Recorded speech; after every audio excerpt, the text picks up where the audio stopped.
Welcome to lesson 2B under e-commerce web creation, module 2.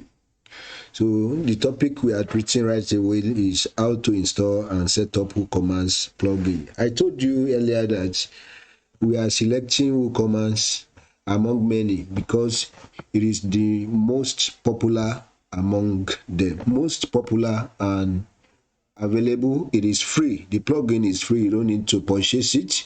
You just go straight to WordPress repository, then you get it downloaded and install it on your website. Now, under these sections, we are looking at two things: the installation of the software, then the second one is how to set the store.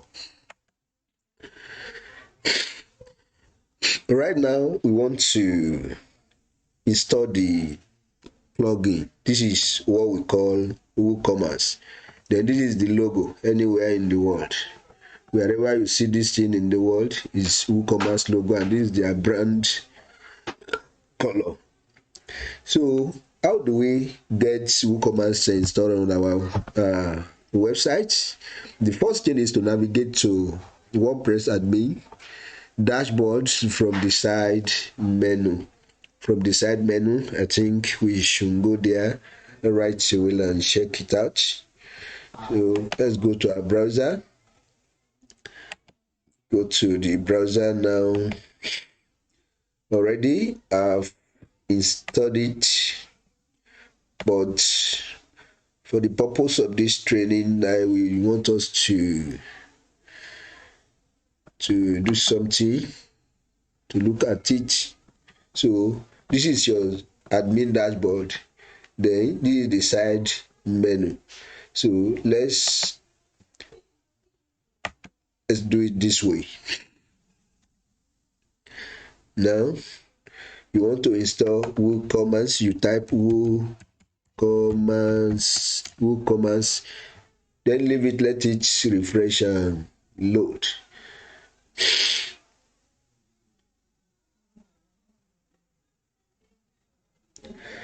Wow, here is it, Woocommerce. This is Woocommerce plugin. So, but don't forget that I told you I've already installed it. That is why here, if you have not already installed it, you will see install now. As you see, install now. But I've not activated it already, so that is why it is asking for activation. Let's get back to the site. We go back to the site. Don't forget, I told you I have a site I created for it, solomon.10ket.com. So we go back to it now. Click on installed plugin. So under the installed plugin, look down. You can see that everything is arranged in alphabetical order. So since it is Woocommerce, so W, you go down. So this is it here. It is already installed. Then you click activate. Now we have activated it. That is why you see it here. This is Woocommerce plugin. So you can see all these features here. That is why we are having products. All products, add new category tags and attributes.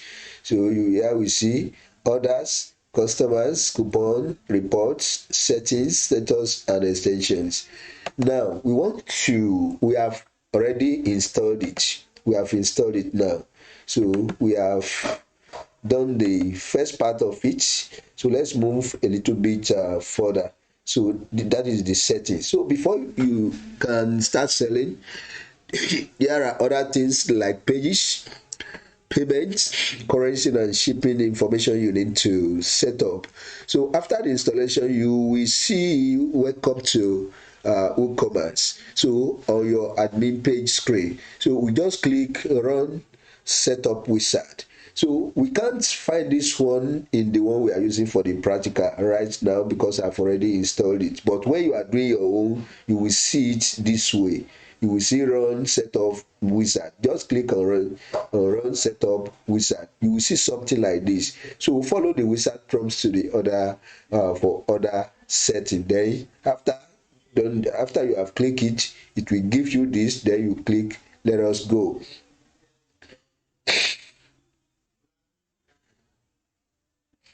So now here are some things that are very, very important in setting up your WooCommerce store. So these are there are these pages: my account, cart, checkout, and shop. That's 4 pages are very, very important. But WooCommerce are not giving it to you to create yourself. It's not that you can't create it yourself, but it is ready to create it for you. That is why you can see it here. You see it here. So your store need a few essential pages. So the following will be created automatically if they do not already exist. And if they already exist, it will not create a new one. So it will just merge it. And after you have clicked continue, the shop page, cart page, checkout page, my account page will just be created automatically. It will be created automatically. So I think we need to move a little bit further now. Let's move a little bit further. Then the store location. So where your store is located. For example, you are setting up this store from Nigeria, and where in Nigeria is in Lagos. So you need to indicate it here. That is why your address is very, very important. Your country, you enter your country, you enter your address there, your city, then the postcode or zip code, you enter everything. Then the type of currency you want to collect, is it in dollar or naira or in pound sterling or whatsoever, you have to indicate it here. Then after you have done that, you click let us go again. Then okay, let's move a little bit further. Payment setting. So it is very, very important that you set up your payments correctly. So you need to set up payment methods for your store. So you select payment method accessible to your target audience. Consider the one that supports your currency. Then you should consider the local vendor for easy and timely disbursement. You also consider processing fee before choosing a method. So what do I want you to understand here is that under this consideration, so some people may just select some payment method that is not available in each country, particularly the payment method that is not accessible to your targeted audience. If you don't install it, you discover that users will be browsing your website, they will not be able to make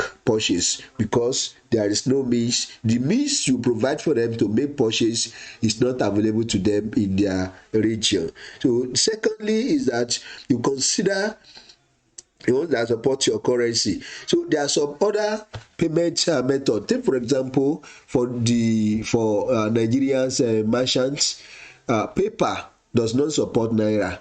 It doesn't support naira, so you can't. No, it's not that it doesn't support naira. You can make payments through PayPal, but you can't collect money through PayPal. So since you can't collect money through PayPal, why installing PayPal on your store as long as you are selling to Nigerians? But if you are selling to people outside there, you can still use PayPal, but you will still have problem on how to withdraw the money to your local account.